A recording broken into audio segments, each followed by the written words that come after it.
education, a set of concepts and pertaining to human nature, creed, intellect and attitude, along with spiritual and physical values that entirely in its fundamentals and morals on the Holy Quran and Prophet Sunnah. The meaning of education in the context of Islam is fundamentally in the combination on the term tarbiyah, that is educate, ta'lim, that is knowledgeable, and ta'dib, that is moral, that derive from the word adaba. Dalil Al-Quran.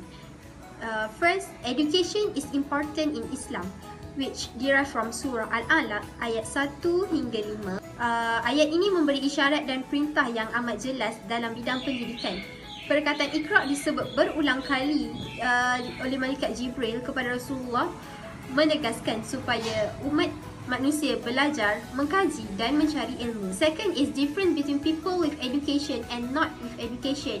From surah Al-Zumar ayat 9. Ayat ini menegaskan, menunjukkan bahawa Allah memberikan penghargaan yang cukup tinggi kepada orang yang berakal, berfikiran dan berilmu pengetahuan. Third one is encouragement to find ilmu, based from surah Al-Mujadalah ayat 11. Allah menjanjikan ganjaran kepada orang-orang yang mencari ilmu dan berilmu, kerana Allah mengangkat darjat orang-orang yang beriman dan orang-orang yang berilmu beberapa darjat.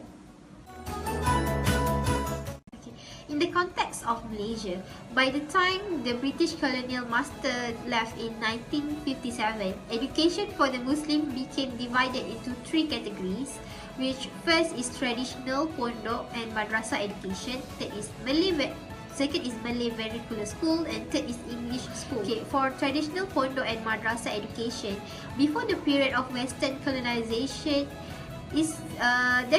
there already exists the non-formal Quranic school in the teacher's house and pondok, and the traditional pondok become the center of the activity.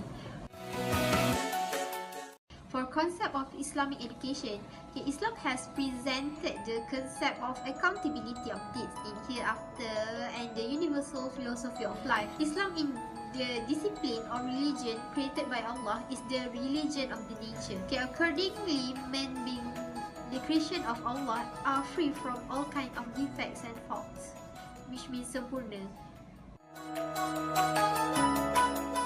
In Islam, the concept of knowledge is inextricably bound with the belief system, particularly Al-Tawhid or unity of God.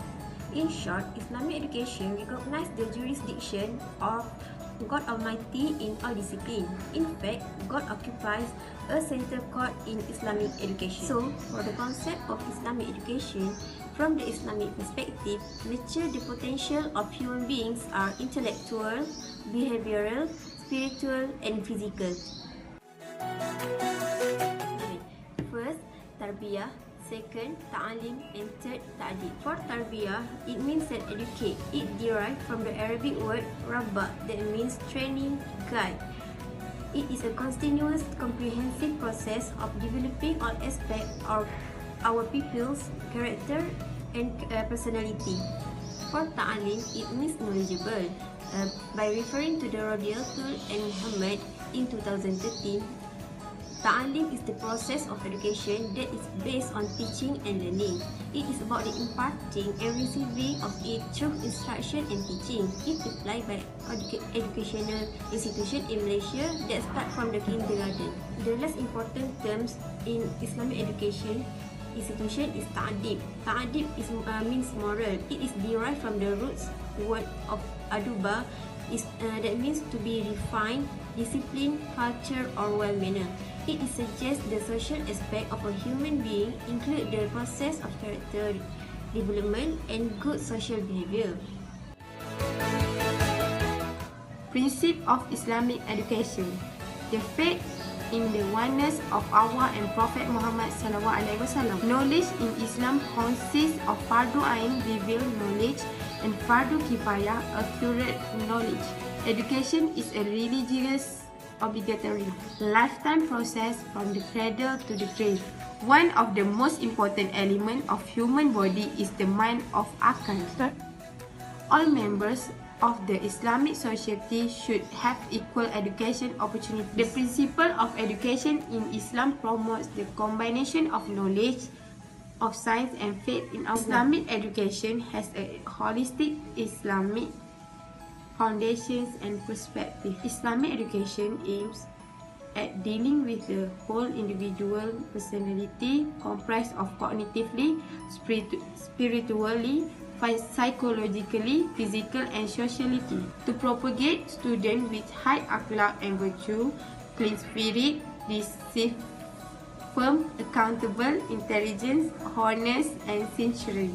The Quran highlighted various areas of subject specialization, exploration, experimentations and inventions. Characteristics of Islamic education.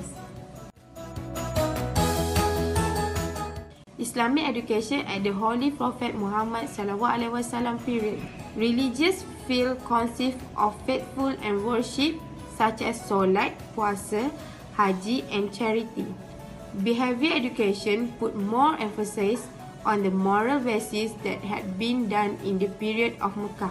The physical healthiness education is more emphasis on the application of the values that is understood from applicable worship, such as the meaningful of wudu, solat, puasa and haji. Social field is include the social, politic, economic and legal. Educational in Islam at Khulafa ar-Rashidin period. Educational material on the secondary level and high level are consist Al-Quran and its meanings, learning hadith and taqlid, fiqh. Educational in Islam at the dynasty of Bani Umayyah period.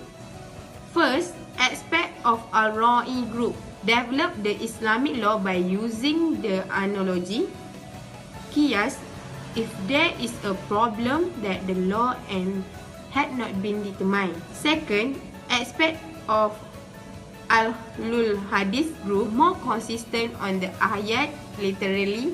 Even this group was not usual give the fatwa if there is not have any ayat of Al-Quran or Hadith explained.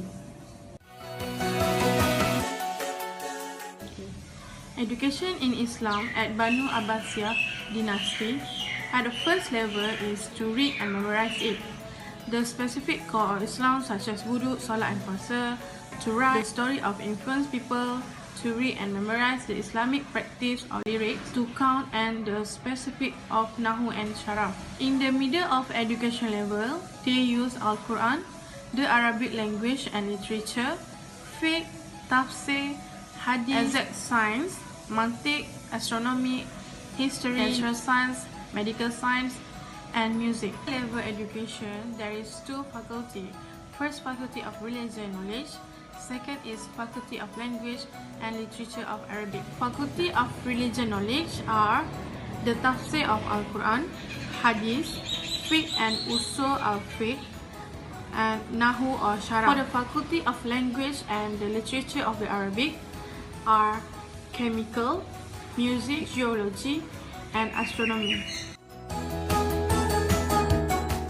The effect of Islamic education on society. First, for social change, social control, economic development of society, political development of society.